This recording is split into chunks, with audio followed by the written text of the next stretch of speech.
Good afternoon. Welcome to the weekly livestock market update. I'm Brownfield anchor reporter Megan Grebner. With us, as always, to talk all things markets is University of Missouri Scott Brown. Good afternoon, Scott.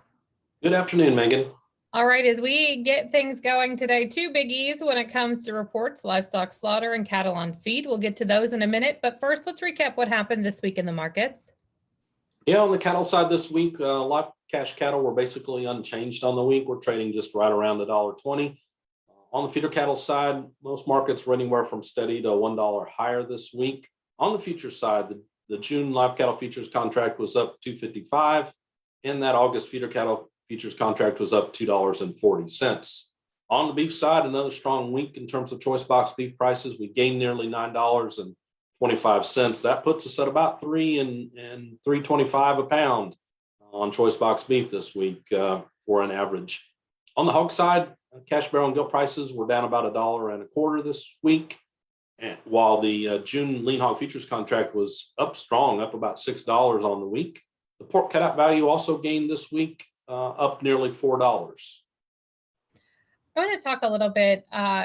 You bring up the you're going to be really happy with me today. You bring up the box beef prices. As we take a look at that, that really continues to get some conversations. As we talk about this, what are some things that we're watching, whether it's the meeting, what's happening or coming out of the meeting, or potential for legislation as it relates to what's going on in the cattle markets today? Yeah, so it's certainly gotten a lot of attention. And I guess I start here and say the good news of all this is demand for beef is really strong. As we're getting in the grilling season, we're seeing a lot of pull. And frankly, I think we're seeing demand outpace supplies of beef that we have available on the marketplace today. So let's at least take the positive out of what's got to be a pretty strong demand picture when you see where those choice box beef prices have gone. And yet we're not seeing any help really in terms of cattle prices.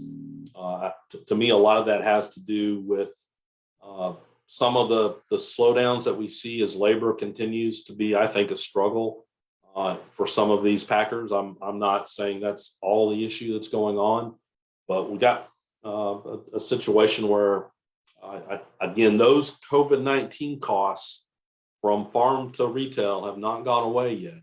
And you pull really hard on the demand side of the picture, I'm not surprised margins have been wider. Now, are they too wide?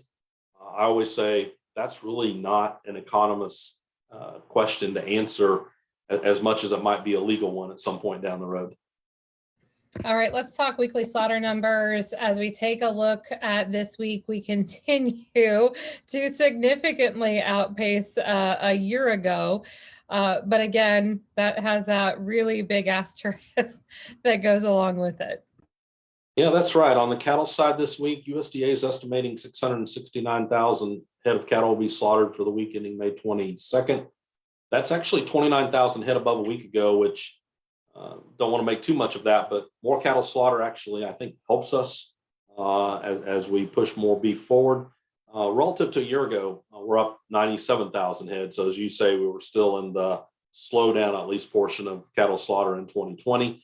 On the hog side this week, USDA estimating 2.393 million head, down just slightly from where we were a week ago, up 220,000 head from where we were a year ago. And just to keep track of the year-to-date numbers for us, cattle slaughter sits at 6.2% above year ago, year-to-date, and hogs are 2.1% above year-to-date versus a year ago. It's definitely interesting to watch those year-over-year comparisons. And as we do that, as we move into our reports this week, livestock slaughter is one that definitely is kind of eye-popping when you look at the year-over-year comparisons. Yes. So livestock slaughter report that we got, you have beef production in April of 21 that's 29.1% above year-ago levels. Pork production 15.4% above year-ago levels. And if you look at year-to-date, all right, so Jan through April, beef production up 5.6% in 2021, and pork production up 1.9. It's going to be interesting to get a couple more months under our belt to see how those year-to-date slow down in terms of where they sit relative to 2020. Now, just to slaughter here for a minute, we already talked about total cattle slaughter. Heifer slaughter, 2021 year to date, up 5% relative to 2019. That number ought to stick out to us a little bit. Beef cow slaughter up 11% year to date. That ought to stick out to us for a little bit. That certainly comes back to some of the weather issues that I think we're seeing out there right now. I think another thing that's sticking out to me as I look week over week when we look at hog slaughter and we look at hog weights, we are 10 pounds less than we were a year ago on live weights. How much does that come into play when we're looking at production as well? Yeah, so it does come into play. You know, I if you look at what we got from livestock slaughter, so albeit this week was down hard, hog dressed weights year to date are 1.4% above year ago levels, which just adds to production.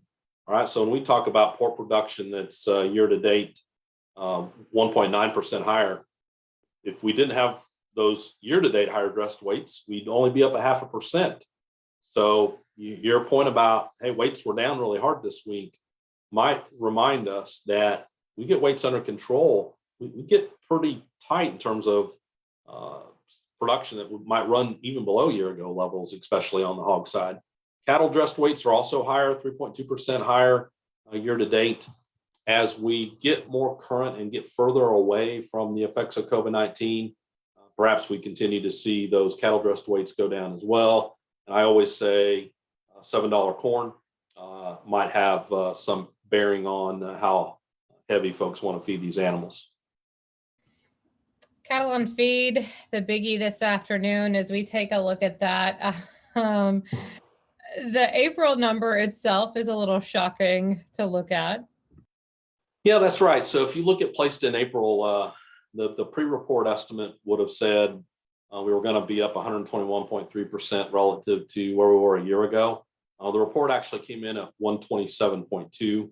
Those sound like really big numbers, but just to put it in perspective, that's 5.7% lower. The placement number we got 5.7% lower than where it was in 2019. So I don't want to read too much into that. On feed numbers, May 1, we came in at 104.7. That's just about a percentage point above what pre-report estimates would have suggested.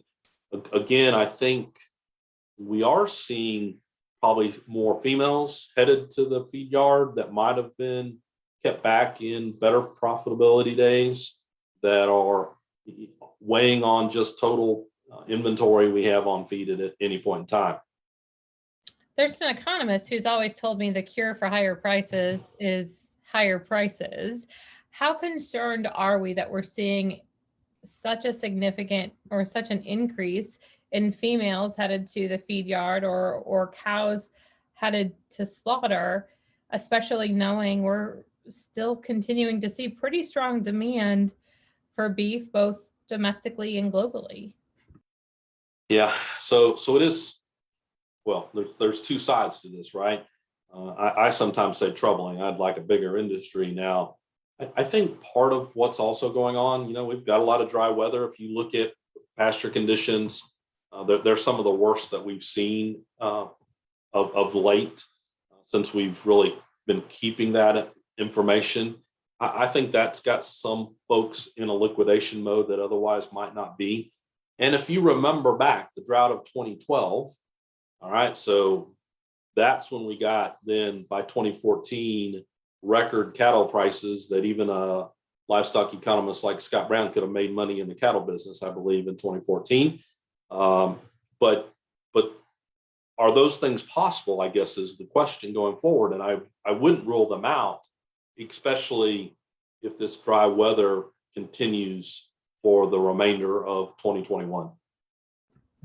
But what does that potentially do to our input costs?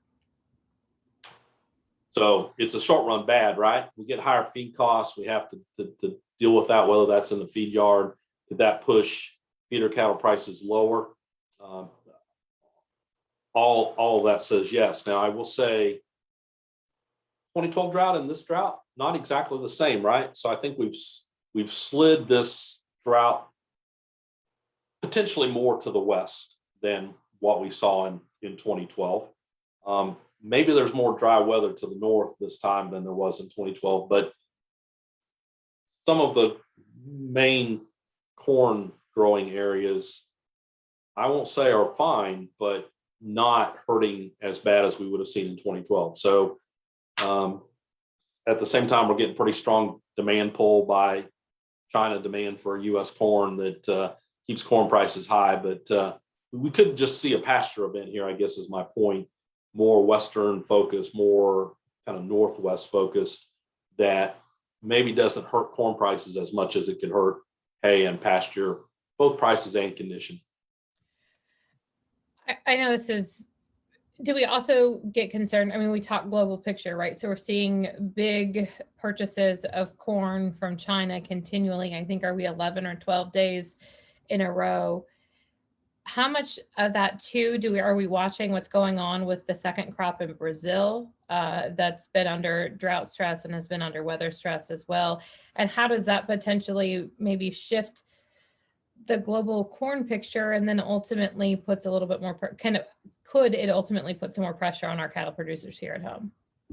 Yeah, so it is a concern. You know, I keep saying when you look at corn, the markets just keep getting tighter, which makes us having a good crop in the bin this fall more critical than it was even just 60 or 90 days ago. And that's both demand pull as well as then some South America issues that we're worried about. I to myself keep saying, if we put a good crop in the bin, so I say 15 billion bushels of corn, I think that starts to take the top off of corn prices. It doesn't put corn prices back where they were August of 2020, but there's so much hinging on ultimately what we're getting planted in terms of acreage in this country, and then what does the summer months look like in terms of corn yields eventually. Scott, I think that'll do it for us today as we look ahead to next week. What reports are we looking for there? Yeah, we fire out on Monday with a cold storage report from USDA, and we'll finish the week with a restaurant performance index. Sounds great. We will talk to you then. Sounds good, Megan. To have our weekly livestock market update delivered to your email box every Saturday morning, visit our website, brownfieldagnews.com. If you'd like to submit questions or comments, you can do those as well. And for all of the great Brownfield podcasts while you're in the tractor this spring, go to brownfieldagnews.com/podcast. Have a great weekend. I'm Megan Grebner for Brownfield.